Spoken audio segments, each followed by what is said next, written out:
सो hey everyone, कैसे हैं आप सब। मेरा नाम है दीपक विश्वकर्मा और आप देख रहे हैं dark legend horror stories YouTube channel, जहां मैं आप सभी को डरावनी कहानियां सुनाता रहता हूं। और आज की इस वीडियो में मैं आप सभी को एक बार फिर से एक डरावनी कहानी सुनाने वाला हूं। तो मैं उम्मीद करता हूं कहानी और आवाज़ आपको पसंद आएगी। अगर आपको कहानी और आवाज़ पसंद आए तो वीडियो को लाइक करना और चैनल को सब्सक्राइब करना ना भूलें। हमारे चैनल पर 10,000 सब्सक्राइबर्स होने ही वाले हैं और मेरा एक सपना है कि हमारे पास भी एक सिल्वर प्ले बटन हो। तो मैं उम्मीद करता हूं आप सभी इस सपने को पूरा करने में मेरा साथ देंगे। तो चलिए अपने जो हेडफोन्स हैं उन्हें लगा लीजिए, क्योंकि आज की जो डरावनी कहानी है वो अब शुरू हो रही है। काफी सालों की मेहनत के बाद सुनील ने घर खरीदा था और वो घर आउट एरिया में था। सुनील का जो घर था, जो उसने बनाया था, उसके अगल बगल कोई घर नहीं था और वो इलाका जो था वो बस रहा था। सुनील ने मेहनत करके घर तो बनवा लिया था, लेकिन एक चीज थी जो उसे बार बार परेशान कर रही थी। कभी कभी रात के वक्त उसके घर का कोई दरवाजा खटखटाता और जब भी सुनील दरवाजा खोलता तो उसे बाहर कोई भी नजर नहीं आता। ऐसा काफी दिनों से चल रहा था और इसी बात से परेशान होकर सुनील ने फैसला किया कि वो घर के बाहर एक सीसीटीवी कैमरा लगवा देगा, ताकि पता चल सके कि कौन रोज रात को दरवाजा खटखटा के गायब हो जाता है। रात के तकरीबन 1 या 2 बजे हमेशा कोई ना कोई दरवाजा जरूर खटखटाता था और इतनी रात को कोई बच्चा बदमाशी तो करेगा नहीं। सुनील ने अपने घर के बाहर सीसीटीवी कैमरा जो था वो लगवा दिया और इंतजार करने लगा। रात हुई और सुनील हमेशा की तरह दरवाजे को बंद करके अपने कमरे में सीसीटीवी कैमरे को ऑन करके देखने लगा। उसने काफी देर तक इंतजार किया, लेकिन किसी ने भी दरवाजा नहीं खटखटाया। काफी देर इंतजार करने के बावजूद भी कुछ भी नहीं हुआ और उसके बाद परेशान होकर सुनील की आंख लग गई और वो सो गया।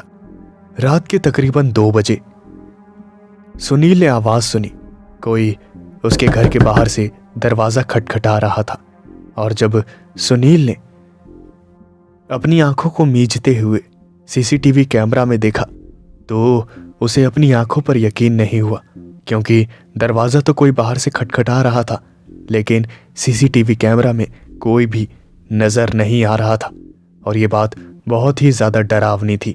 ये देखने के बाद सुनील के पास हिम्मत नहीं बची थी कि वो जाकर दरवाजा खोले, और उसने ऐसा ही किया। उसने दरवाजे की जो खटखटाने की आवाज थी उसे नजरअंदाज किया और चुपचाप बैठा रहा। तकरीबन 5 मिनट तक कोई दरवाजा खटखटाता रहा, लेकिन सुनील ने जैसे तैसे अपने कानों को बंद कर लिया। इस घटना से सुनील बहुत ही ज्यादा डर गया था।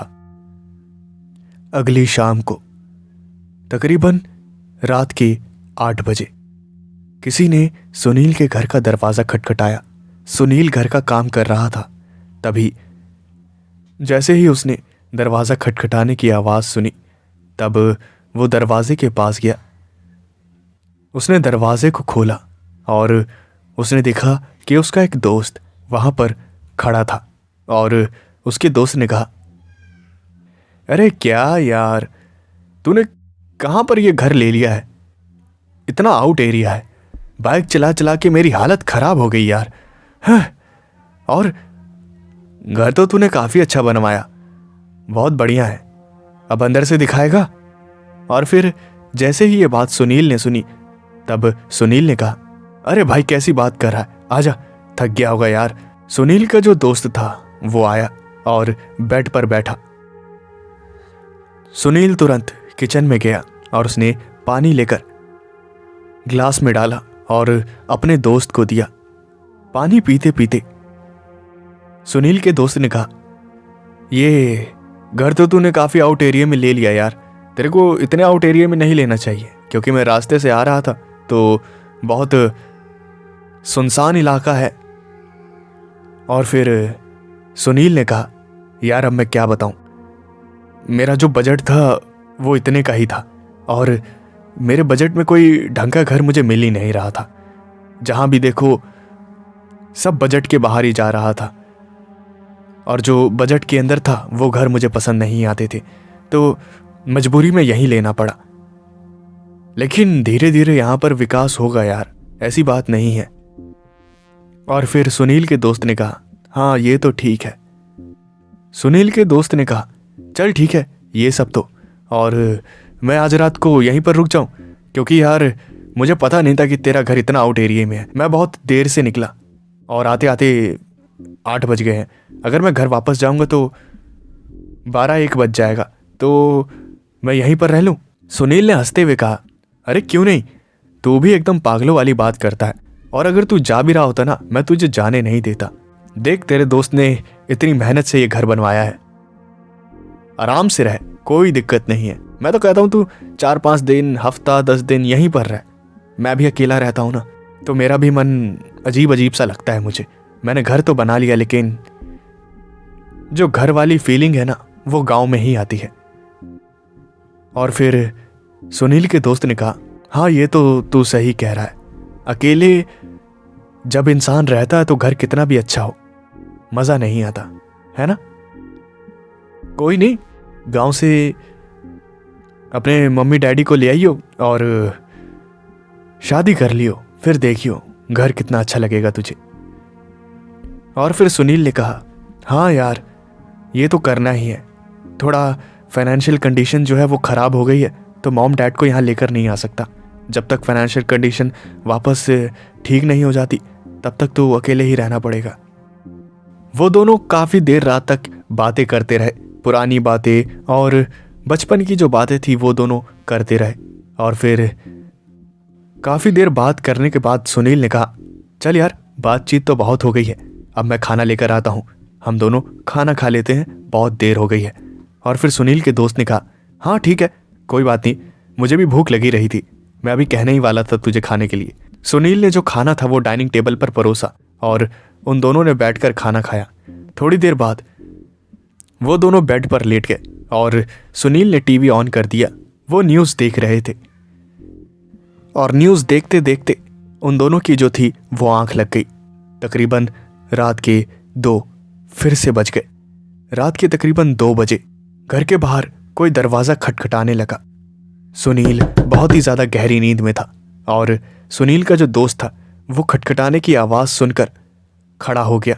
उसकी जो आंखें थी वो खुल गई। वो दरवाजे के पास गया और वो दरवाज़ा खोलने ही वाला था, तभी अचानक से उसका हाथ किसी ने पकड़ लिया और सुनील के दोस्त ने पीछे मुड़कर देखा तो उसका हाथ और किसी ने नहीं बल्कि सुनील ने ही पकड़ा था। सुनील के दोस्त ने पूछा, कौन है यार, इतनी रात को तेरे घर पे कौन आया है? और फिर सुनील ने चुप रहने का इशारा करते हुए अपने दोस्त का हाथ पकड़ा और उसे बेड की तरफ ले गया। सुनील ने कहा, यार पता नहीं है कौन है, कोई दिखाई नहीं देता। दरवाजा खोलने के बाद रोज रात को इतने बजे ही कोई पता नहीं खटखटाता है, लेकिन कौन है दिखाई नहीं देता। और फिर सुनील के दोस्त ने कहा, तेरा दिमाग खराब है क्या, ऐसा भी होता है? और फिर सुनील ने कहा, रुक जा, मैं तुझे सीसीटीवी कैमरा दिखाता हूं, ये लाइव रिकॉर्डिंग देख। सुनील ने अपने दोस्त को सीसीटीवी कैमरा रोकया और सुनील के दोस्त को यकीन नहीं हुआ, क्योंकि बाहर से कोई दरवाजा तो खटखटा रहा था लेकिन सीसीटीवी कैमरा में कोई भी नजर नहीं आ रहा था। रोज की तरह 5 मिनट बाद वो जो दरवाजा खटखटाने की आवाज थी वो बंद हो गई और सुनील का जो दोस्त था उसने कहा, भाई भाई पक्का पक्का कोई आत्मा है।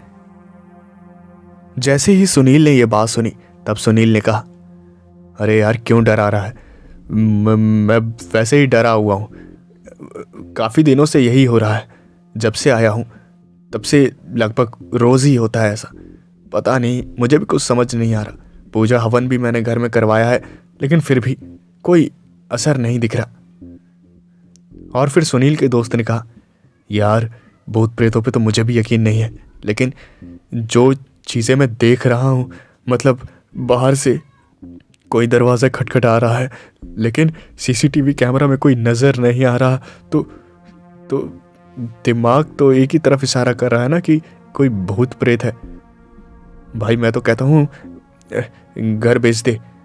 एक तो ये इतना आउट एरिया में है, और दूसरी बात है कि यहाँ पे ये भूत वाला पंगा है। भाई समय रहते निकल जा, क्या पता अभी तो सिर्फ दरवाज़ा खटखटा रहा है, आगे चल के कुछ और हो जाए तो। सुनील ये सारी बातें सुन के बहुत ही ज़्यादा घबरा गया था और उसे कुछ समझ नहीं आ रहा था कि आखिर क्या किया जाए। उसने बहुत सारा पैसा उस घर में लगा दिया था और उस घर को छोड़ने का मतलब नुकसान ही था, क्योंकि जो उसने कीमत लगाई थी घर को बनाने में वो उसे नहीं मिलने वाली थी। तभी अचानक से सुनील का जो दोस्त था उसने कुछ ऐसा देख लिया जिसे देखने के बाद सुनील का जो दोस्त था वो सन्न रह गया। सुनील ने अपने दोस्त से पूछा, क्या हो गया, ठीक तो है तू? सुनील क्या हुआ, ठीक तो है तू? और फिर सुनील के दोस्त ने अपने हाथों से इशारा करते हुए सुनील को सीसीटीवी कैमरा की लाइव रिकॉर्डिंग में देखने के लिए कहा। और उसके बाद जैसे ही सुनील ने सीसीटीवी कैमरा की लाइव रिकॉर्डिंग में देखा तो उसकी हालत खराब हो गई। उसने देखा कि उसके दरवाजे पर एक लड़की की आकृति बनी हुई थी और वो एकदम हवा की तरह नजर आ रही थी, एकदम प्योर वाइट। और थोड़ी ही देर में वो आकृति गायब हो गई। सुनील के दोस्त ने कहा, अब तो देख, अब पक्का हो गया है, कोई लड़की की आत्मा है। अब तो पहले तो दिख नहीं रहा था, अब तो हमने अपनी आंखों से देख लिया। सुनील ने फिर से रिकॉर्डिंग को चेक किया और उस आकृति को देखने के लिए सीसीटीवी कैमरा पीछे रिवर्स किया, लेकिन बहुत चेक करने के बाद भी उसे कैमरा में कुछ नज़र नहीं आया।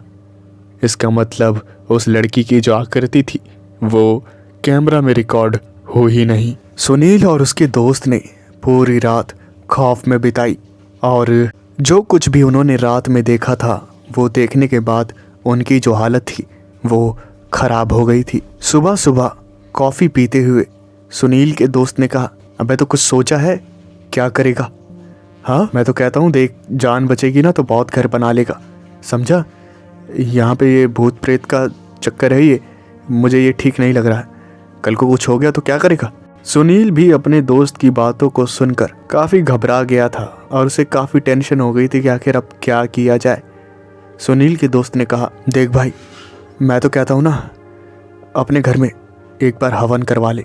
हाँ मतलब आसपास की जो मतलब बुरी शक्तियाँ हैं वो घर से दूर रहेंगी, क्योंकि मैं भी जानता हूँ तूने काफ़ी मेहनत से ये घर बनाया है। अब इसे छोड़ कर जाना या फिर इसे बेचना, ये सब बहुत मुश्किल हो जाएगा।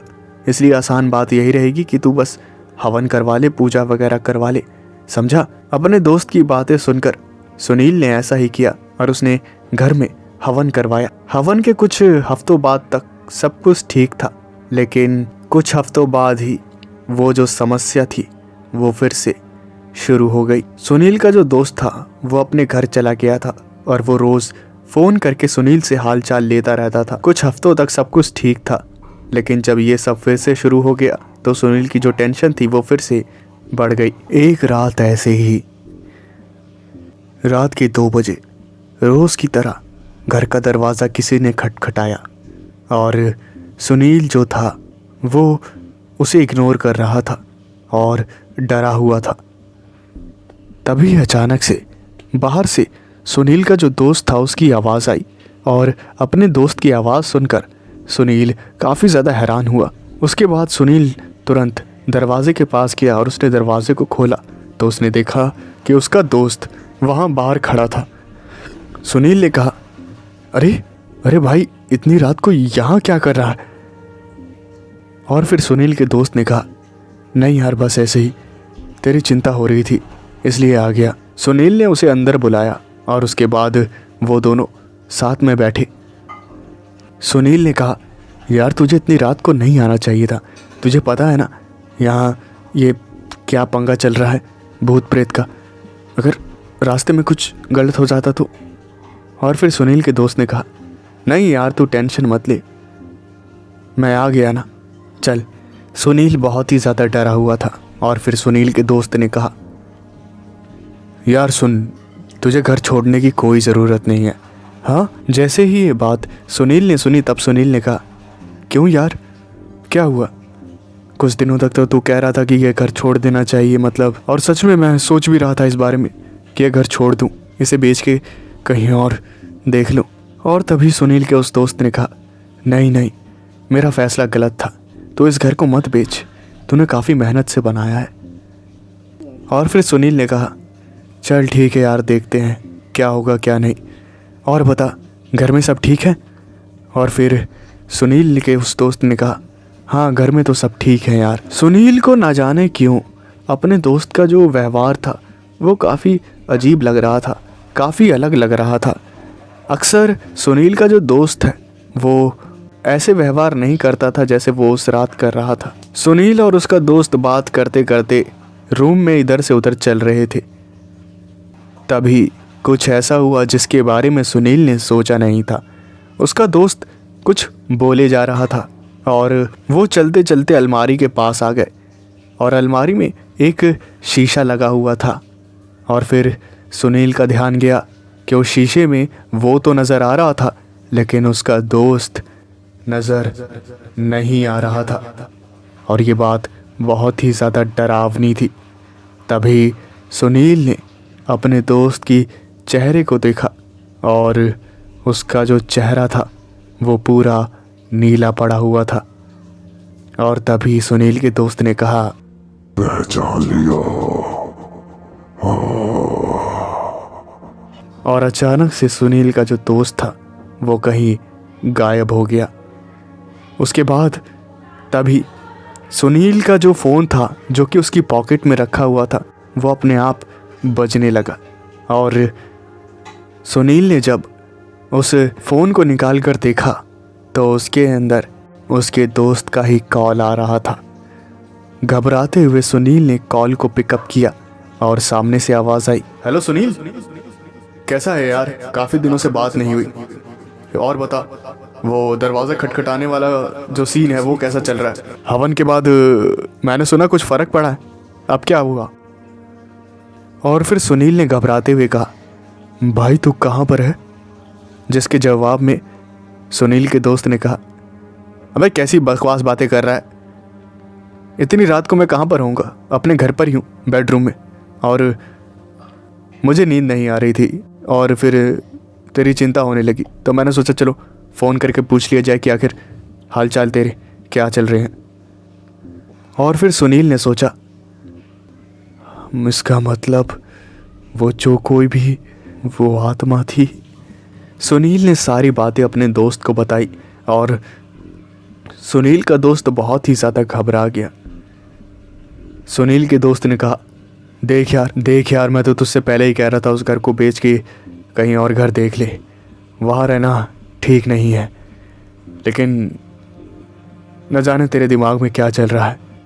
सुनील को कुछ भी समझ नहीं आ रहा था कि आखिर अब क्या किया जाए, इसलिए उसने अपने दोस्त से कहा, यार देख मुझे कुछ समझ नहीं आ रहा है, अब क्या करूं, तू बस सुबह मेरे घर आ जा, फिर अब कल जो है कुछ पक्का सॉल्यूशन करते हैं इस बात का। और तभी अचानक से फ़ोन जो था वो अपने आप कट हो गया। सुनील ने उसके बाद अपने फ़ोन की तरफ देखा तो फ़ोन में से सारे नेटवर्क सिग्नल्स गायब थे। उसके बाद सुनील ने कई बार अपने दोस्त को फ़ोन ट्राई किया लेकिन एक बार भी उसका फ़ोन नहीं लगा क्योंकि उसके फ़ोन में नेटवर्क नहीं आ रहे थे। और अचानक से नेटवर्क कैसे गायब हो गए सुनील को कुछ पता नहीं था। तभी उसके ऊपर वाले कमरे से एक आवाज़ आई और वो आवाज़ पायलों की थी, जैसे कोई पायल पहन के चल रहा हो। ये बात बहुत ही ज़्यादा डरावनी थी क्योंकि सुनील के घर में उसके अलावा कोई भी नहीं था, तो आखिर उसके ऊपर वाले कमरे से पायल की आवाज़ आ कैसे रही थी। पूरी रात सुनील को वो पायल की आवाज़ सुनाई देती रही और खौफ के अंदर सुनील ने पूरी रात को बिताया। दरवाज़ा खटखटाने तक तो सुनील जैसे तैसे सहन कर रहा था, लेकिन ये जो पायल वाली घटना हुई उसके बाद सुनील बहुत ही ज़्यादा डर गया था। सुबह सुबह सुनील का जो दोस्त था वो वहाँ पर पहुँचा। उसके बाद सुनील के दोस्त ने सुनील को देखा तो उसकी आंखों के नीचे नीचे डार्क सर्कल आ गए थे और सुनील को कुछ भी समझ नहीं आ रहा था कि अब क्या किया जाए। उसे सिर्फ एक ही रास्ता नज़र आ रहा था कि इस घर को बेचकर कहीं और पर शिफ्ट हो जाया जाए। उन दोनों ने मिलकर फैसला किया कि वो जल्द से जल्द इस घर को खाली कर देंगे और वो घर को खरीदने के लिए कोई खरीदार ढूंढने लगे। शुरुआत में कोई भी खरीदार नहीं मिल रहा था और ऐसे ही रात हो गई। सुनील बहुत ज़्यादा डरा हुआ था और सुनील को डरा हुआ देखकर उसके दोस्त ने सोचा कि सुनील को ऐसे छोड़ना सही नहीं रहेगा। इसलिए सुनील के दोस्त ने कहा, देख तुझे डरने की ज़रूरत नहीं है, मैं हूं तेरे साथ, समझा? तू बिल्कुल भी मत घबराइयो, मैं तेरे साथ हूं। जब तक ये घर बिक नहीं जाता, तू कहीं और शिफ्ट नहीं हो जाता, मैं तेरे साथ ही रहूँगा। जब ये बात सुनील ने सुनी तो उसे काफ़ी अच्छा लगा और उसे थोड़ी राहत मिली। उसके बाद सुनील जो था वो सो गया और रात को वो दोनों आपस में बातें कर रहे थे और ख़रीदार ढूंढने के लिए अपने हाथ पैर मार रहे थे। वो दोनों अपनी अपनी पहचान में फ़ोन मिला रहे थे, लेकिन उन्हें कोई भी घर का खरीदार नहीं मिल रहा था। ऐसे ही रात हो गई और रात के 2 बज गए और उसके बाद उन दोनों ने सोचा कि चलो अब फिर से वही कोई दरवाज़ा खटखटाएगा, लेकिन इस बार किसी ने दरवाज़ा नहीं खटखटाया। उल्टा पायलों की जो आवाज़ थी वो ऊपर से आने लगी। जैसे पिछली रात आ रही थी ऐसी आवाज़ें आ रही थी जैसे कोई पायल पहनकर ऊपर चल रहा हो। सुनील और उसका जो दोस्त था वो दोनों घबराने लगे और घबराते घबराते उन दोनों की आंखें लग गई। सुनील के दोस्त की आंख लग गई और तकरीबन 1-1.5 घंटे बाद उसकी आंखें खुली। उसने घड़ी की ओर देखा तो रात के 3 बजे हुए थे और उसके बाद उसने अपने बगल में जो देखा उसे देखकर उसे यकीन नहीं हुआ। उसने देखा कि सुनील बगल में नहीं था और सुनील को अपने बगल में ना पाकर सुनील का दोस्त काफ़ी डर गया। सुनील के दोस्त ने तुरंत अपना फ़ोन निकाला और उसके बाद उसने फ़ोन मिलाया। तभी फ़ोन की घंटी बजी। सुनील का जो फ़ोन था वही बेड पर पड़ा हुआ था। सुनील के दोस्त ने आवाज़ लगाई, सुनील, सुनील, कहाँ है तू? और फिर बदले में कोई जवाब नहीं आया। थोड़ी देर बाद ऊपर वाले कमरे से फिर से पायलों की जो आवाज़ थी वो आने लगी और सुनील का जो दोस्त था उसे कुछ समझ नहीं आ रहा था। वो अगर घर छोड़कर जाता भी तो कैसे जाता? वो सुनील को अकेला छोड़कर नहीं जा सकता था और मदद बुलाने के लिए उसे कई किलोमीटर दूर जाना पड़ता और उतने में न जाने सुनील के साथ कुछ गलत हो सकता था। इसलिए उसने अपने आप को हिम्मत दी और उसके बाद वो सीढ़ियाँ चढ़ने लगा। उसके जो पैर थे वो कपकपा रहे थे और कपकपाते हुए पैरों को लेकर वो जैसे तैसे सीढ़ियाँ चढ़ते हुए वहाँ ऊपर पहुँचा। उसने वहाँ पर जो देखा उसे देखकर उसकी रूह कांप गई।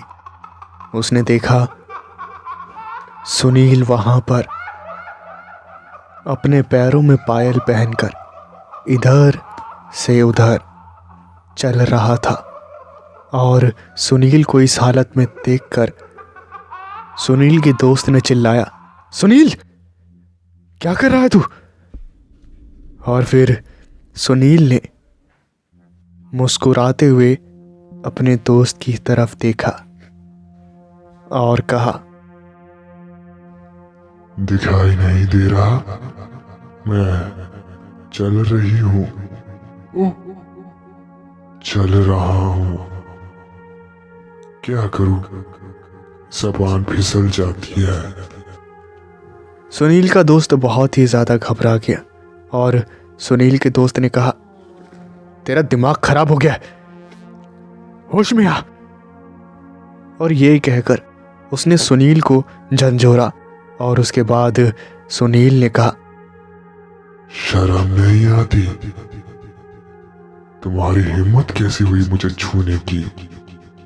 सुनील का जो दोस्त था वो थोड़ा दूर जाकर गिरा और तभी सुनील ने हंसते हुए कहा,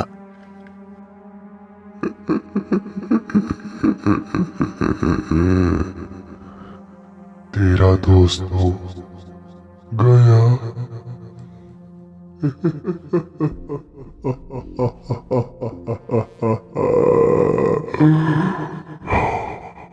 तभी सुनील भागते हुए छत की तरफ जाने लगा और उसका दोस्त भी उठकर उसकी तरफ भागा। सुनील के दोस्त ने देखा कि सुनील छत से कूद रहा था। उसे समझ आ गया था कि सुनील के ऊपर उस बुरी शक्ति ने कब्जा कर लिया है और वो सुनील को मारना चाहती है। सुनील उस छत से कूदे उससे पहले ही सुनील के दोस्त ने सुनील को पकड़ लिया और ऊपर वाले का नाम लेते हुए उसे फिर से घर के अंदर ले गया। सुनील के दोस्त ने काफी मुश्किल से सुनील के जो हाथ पैर थे उन्हें बांध दिया ताकि सुनील कुछ गलत ना कर पाए। और उसके बाद सुनील के दोस्त ने अपने फोन के अंदर हनुमान चालीसा प्ले करके वहीं एक टेबल पर रख दी और हनुमान चालीसा के चलने से सुनील के शरीर में जो भी बुरी शक्ति थी वो काफी ज्यादा तड़प रही थी। सुनील काफी डरावनी आवाजों में चीख रहा था।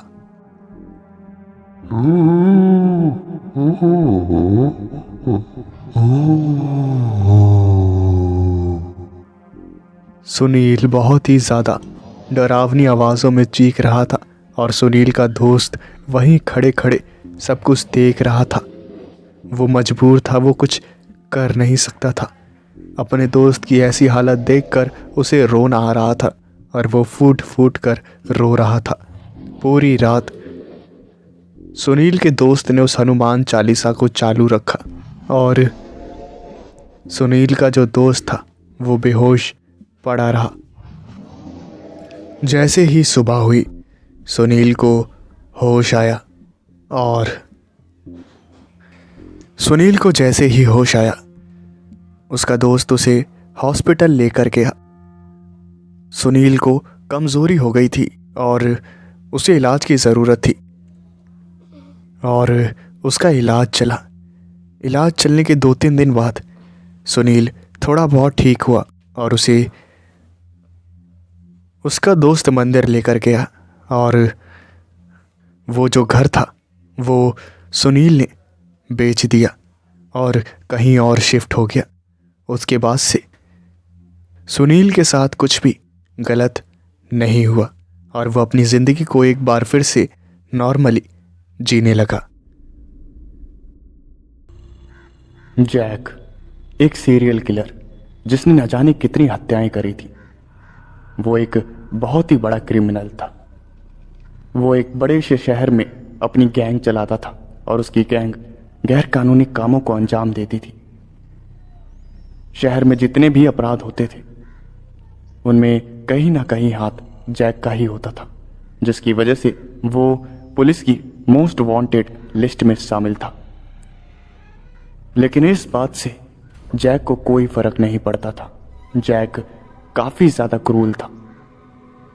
उल्टा उसे इन सब चीजों में मजा आता था, लोगों को मारने में, लोगों को परेशान करने में। उसे एक अलग सा मजा आता था। ऐसे ही एक दिन जब वो अपने एक सीक्रेट अड्डे पे बैठा हुआ था, तभी जैक का एक आदमी वहां पर आया और उसने जैक से कहा, सर, एक आदमी आपसे मिलने आया है। जिसके जवाब में जैक ने अपने उस आदमी से पूछा, कौन है, कौन मिलने आया?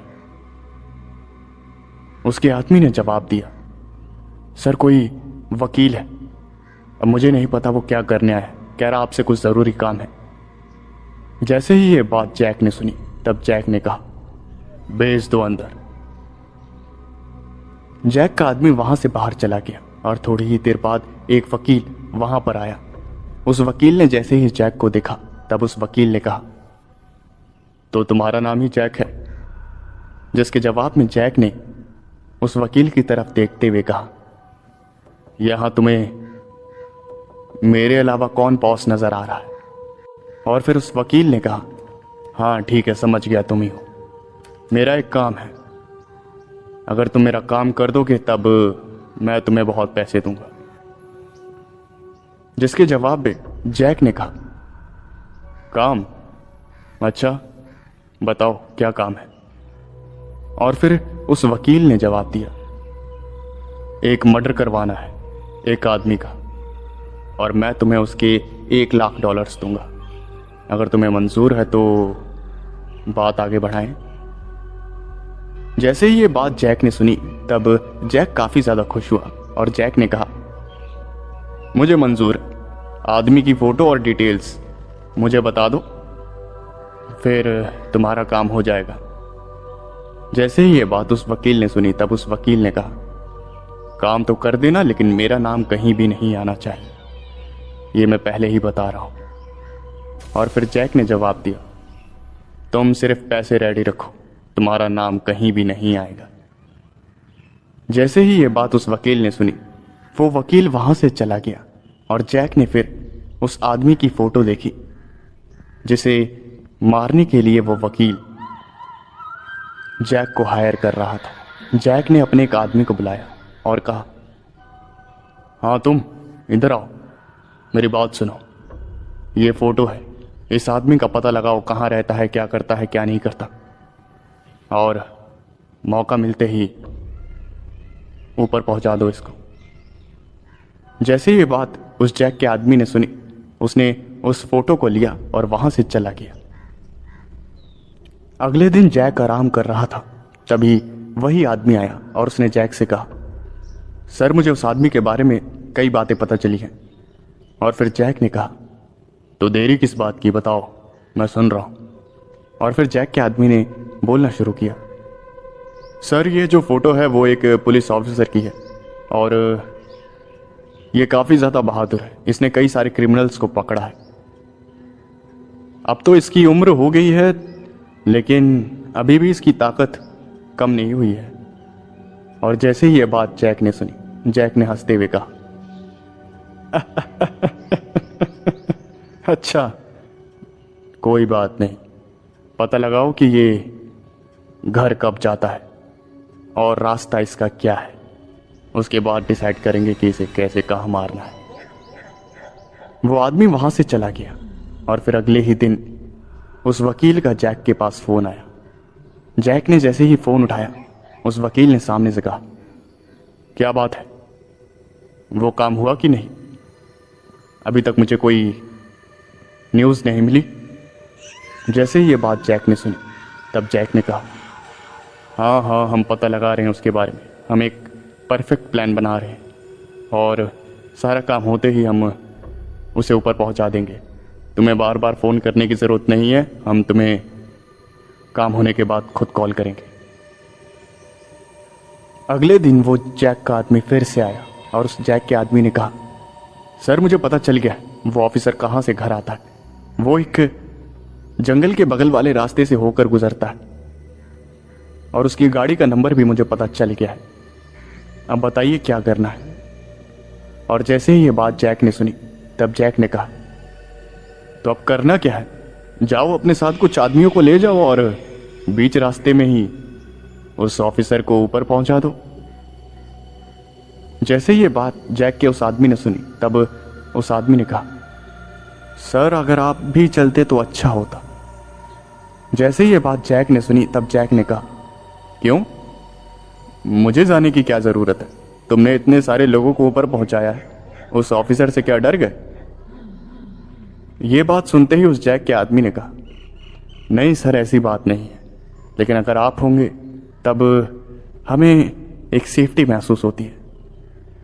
जैसे ही ये बात जैक ने सुनी तब जैक ने हंसते हुए कहा, अच्छा तो तुम क्या दूध पीते बच्चे हो जो तुम्हें सेफ्टी की जरूरत है?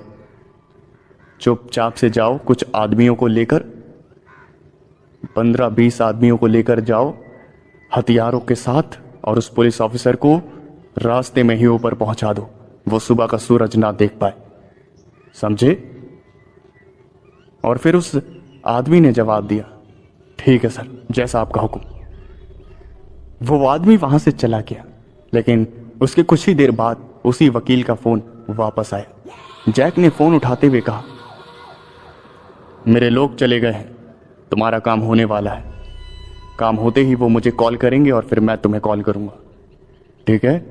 घबराने की जरूरत नहीं, पैसे रेडी रखो बस। जैक घड़ी देखता रहा, काफी देर हो गई लेकिन कोई कॉल नहीं आया।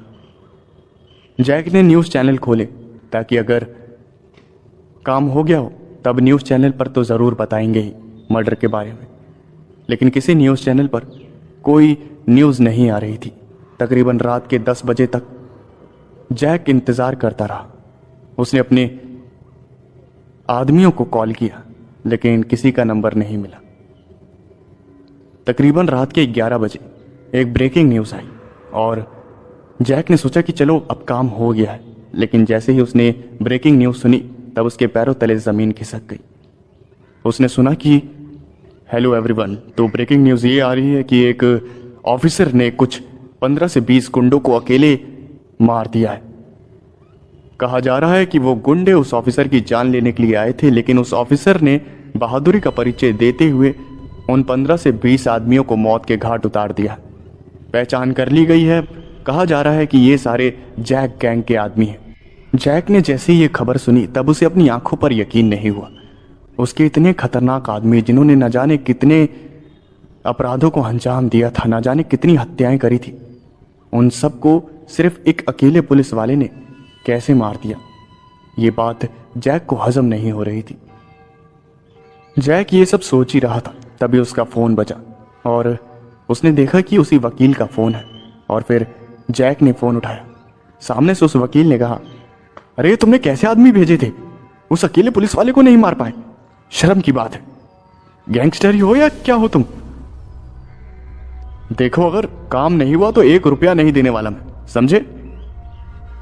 जैसे ही ये बात जैक ने सुनी तब उसे काफी ज्यादा गुस्सा आया और उसने कहा, हाँ हाँ मुझे पता है, काम हो जाएगा और अब इस पुलिस वाले को तो मैं देख लूंगा।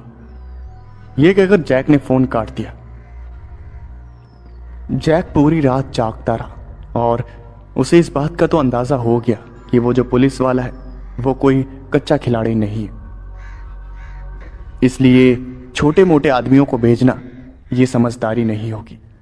उसने फैसला किया कि वो खुद उस पुलिस वाले को मौत के घाट उतार देगा। इसलिए उसने उस पुलिस वाले के बारे में और जानकारियां निकलवाई और उसके बाद जैक ने प्लान बनाना शुरू किया। उसने देखा कि उस पुलिस वाले पे काफी ज्यादा सिक्योरिटी थी। उसके चारों तरफ हमेशा पुलिस ऑफिसर घूमते रहते थे। हमला होने के बाद से उसकी सिक्योरिटी काफी ज्यादा बढ़ा दी गई थी।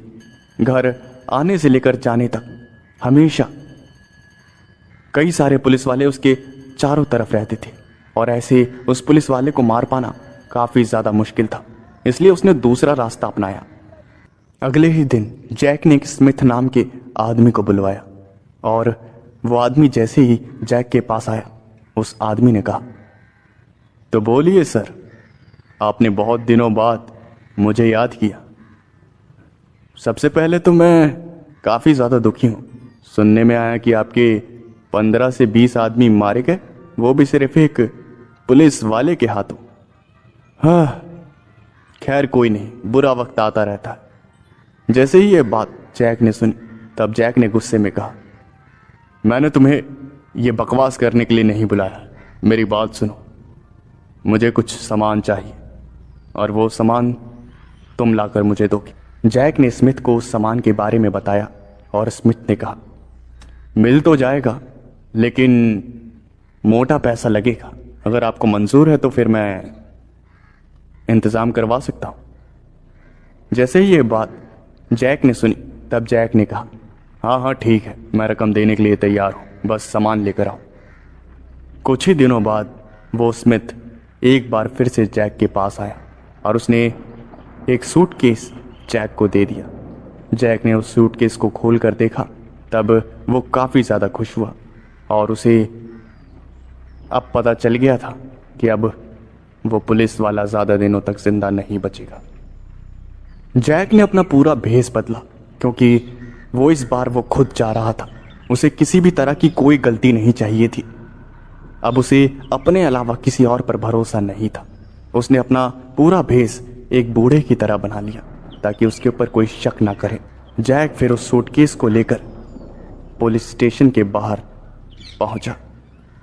पुलिस वालों ने उसे जैक को देखकर उसे बूढ़ा आदमी समझ लिया और उसके ऊपर कोई शक नहीं किया।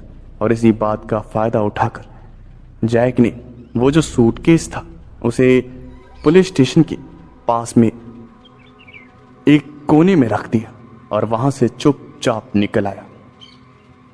जैक काफी ज्यादा खुश हो रहा था क्योंकि उसका जो आधा काम था वो हो चुका था। वो तुरंत अपने सीक्रेट अड्डे पर भागता हुआ आया और उसने न्यूज़ चैनल खोल लिया। उसने न्यूज़ चैनल सामने चालू कर रखा था और उसने फिर अपनी पॉकेट में हाथ डाला। पॉकेट में हाथ डालने के बाद उसने एक रिमोट निकाला क्योंकि उस सूटकेस में और कुछ नहीं, एक बॉम्ब था जो कि काफ़ी ज़्यादा पावरफुल था। और उसके बाद जैक ने सिर्फ एक बटन दबाया और बटन दबाने के बाद कुछ ही मिनटों बाद न्यूज़ चैनल में सनसनी मच गई। न्यूज़ चैनल में एक ब्रेकिंग न्यूज़ आई। तो अभी की ब्रेकिंग न्यूज़ आ रही है, कुछ ही दिनों पहले जिस ऑफिसर के ऊपर हमला किया गया था उस ऑफिसर के पुलिस स्टेशन पर बॉम्ब ब्लास्ट हो गया है और वो पूरा पुलिस स्टेशन धमाके में उड़ गया है जिसमें कई सारे पुलिस ऑफिसर्स की मौत हो गई है। जैसे ये बात जैक ने सुनी तब उसे काफी ज्यादा खुशी हुई और वो हंसने लगा। लेकिन तभी जैसे ही उसने न्यूज़ चैनल की बातें आगे सुनी उसकी जो सारी खुशी थी वो खराब हो गई। लेकिन गनीमत की बात यह है कि वो ऑफिसर पुलिस स्टेशन में नहीं थे। अगर वो उस पुलिस स्टेशन में होते तब उनकी भी मौत पक्की थी, लेकिन उनकी किस्मत अच्छी थी, वो बच गए। जैसे ही ये बात जैक ने सुनी तब जैक ने कहा, शिट, एक बार फिर से पता नहीं कैसे बच गया। मेरी ही गलती है, मुझे सोच लेना चाहिए था कि वो आखिर अंदर है कि नहीं। अब वापस से प्लान बनाना पड़ेगा। जैक अब पूरा गुस्से से पागल हो चुका था। अब वो उस पुलिस ऑफिसर को मारने के लिए किसी भी हद तक जाने के लिए तैयार था। उसने अपना फोन उठाया और उसने कुछ नंबर डायल्स किए। उसने उसके जितने भी गैंगस्टर दोस्त थे जो कि जगह जगह पर एक्टिव थे सबको कॉल किया और उनसे मदद मांगी। सब गैंगस्टर्स ने एक एक खतरनाक आदमी भेजा जिसका एक लंबा चौड़ा क्रिमिनल रिकॉर्ड था। ऐसे ही कई सारे लोगों को इकट्ठा करके जैक ने एक पूरी टीम बनाई और उस टीम का काम था उस पुलिस ऑफिसर को मौत के घाट उतारना। और इस बार सीधा टक्कर थी जैक की टीम में और उस पुलिस ऑफिसर में। जैक को खबर मिली कि वो पुलिस ऑफिसर अपनी सिक्योरिटी के साथ होता हुआ एक सुनसान जगह से गुजरेगा और जैक को एक अच्छा मौका मिल गया। जैक ने अपनी टीम को रेडी करा और सारे जो भी क्रिमिनल्स थे वो सब रेडी हो गए। वो सब खतरनाक हथियारों के साथ उस सुनसान जंगल में पेड़ों के पीछे छुप गए ताकि जैसे ही वो पुलिस ऑफिसर अपनी सिक्योरिटी के साथ आए तब उसका खेल जो है वो खत्म किया जा सके। छुपने से पहले जैक की टीम ने जगह जगह पर डायनामाइट बिछा दिए थे और सबके जो रिमोट्स थे वो पूरी टीम के पास थे। तभी उन्होंने देखा कि दूर से ही एक गाड़ियों का लंबा काफिला आ रहा जिसमें कई सारी कारें थी और जैक समझ गया कि हो ना हो इसी काफिले में एक कार के अंदर वो पुलिस वाला भी होगा। जैक ने सबको रेडी होने के लिए कहा और सब जंगल में छुप गए। जैसे ही वो काफिला वहां उस रोड पर पहुंचा वैसे ही सबने डायनामाइट्स के बटन दबा दिए और धीरे धीरे करके तकरीबन 6 गाड़ियां बॉम्ब ब्लास्ट में उड़ गई और उसमें जितने भी सिक्योरिटी गार्ड्स बैठे थे सबकी लाशों के चिथड़े जमीन पर गिर गए। जो बाकी की गाड़ियां बची थी वो आउट ऑफ कंट्रोल हो गई और कुछ गाड़ियां पेड़ों से जाकर टकरा गई और तुरंत उसमें से सिक्योरिटी गार्ड निकले जिनके पास खतरनाक हथियार थे। जैक की टीम में और उनमें मुठभेड़ हो गई। दोनों तरफ से अंधाधुंध गोलियां चल रही थी लेकिन जैक की टीम के जो लोग थे वो साइको थे। वो मरने से नहीं डरते थे जिसकी वजह से वो पागलों की तरह अंधाधुंध उन सिक्योरिटी गार्ड को मार रहे थे। वहीं दूसरी तरफ जैक सारी गाड़ियों में चेकिंग कर रहा था कि वो पुलिस वाला कहां पर है। तभी जैक को वो पुलिस वाला जमीन पे पड़ा हुआ नजर आया और उसकी हालत जो थी वो काफी ज्यादा खराब थी। धमाके की वजह से उसे काफी ज्यादा चोट आई थी। जैक की टीम ने पूरी जितनी भी सिक्योरिटी गार्ड्स थे सबको मौत के घाट उतार दिया और फिर जैक ने उस पुलिस वाले को सबसे पहले कैद कर लिया और अपने साथ अपने अड्डे पर लेकर आ गया। जैक चाहता तो उसे वहीं पर मार सकता था लेकिन जैक अब उस पुलिस वाले को ऐसे आसानी से नहीं मारना चाहता था क्योंकि उस पुलिस वाले ने जैक के कई आदमियों को मारा था और उन आदमियों में से एक जैक का छोटा भाई था। इसलिए जैक काफी ज्यादा गुस्से में था। वो पुलिस वाला बेहोश था और उसकी जब आंखें खुली तब उसने देखा कि जैक उसके सामने एक सोफे पर बैठा हुआ है और वो पुलिस वाला जैसे ही होश में आया उसने अपने आप को आज़ाद करने की कोशिश करी लेकिन उसके जो हाथ पैर थे वो बंधे हुए थे और जैक उस पुलिस वाले को देखकर हंस रहा था। हाँ, तो ये था इस कहानी का पार्ट 1। मैं उम्मीद करता हूँ आपको ये पार्ट 1 पसंद आया होगा। अगर आपको इसका पार्ट 2 जल्दी चाहिए तो कमेंट करके ज़रूर बताएं और अगर आपको कहानी पसंद आई हो, वीडियो पसंद आई हो यार, तो लाइक करना ना भूलें। चैनल आपने सब्सक्राइब नहीं किया है तो ज़रूर से कर दें और साथ ही साथ वीडियो को लाइक भी कर दें। मेरा नाम है दीपक विश्वकर्मा। अभी तक आप मुझे सुन रहे थे। मैं मिलता हूँ आपसे नेक्स्ट वीडियो में। Thanks for watching.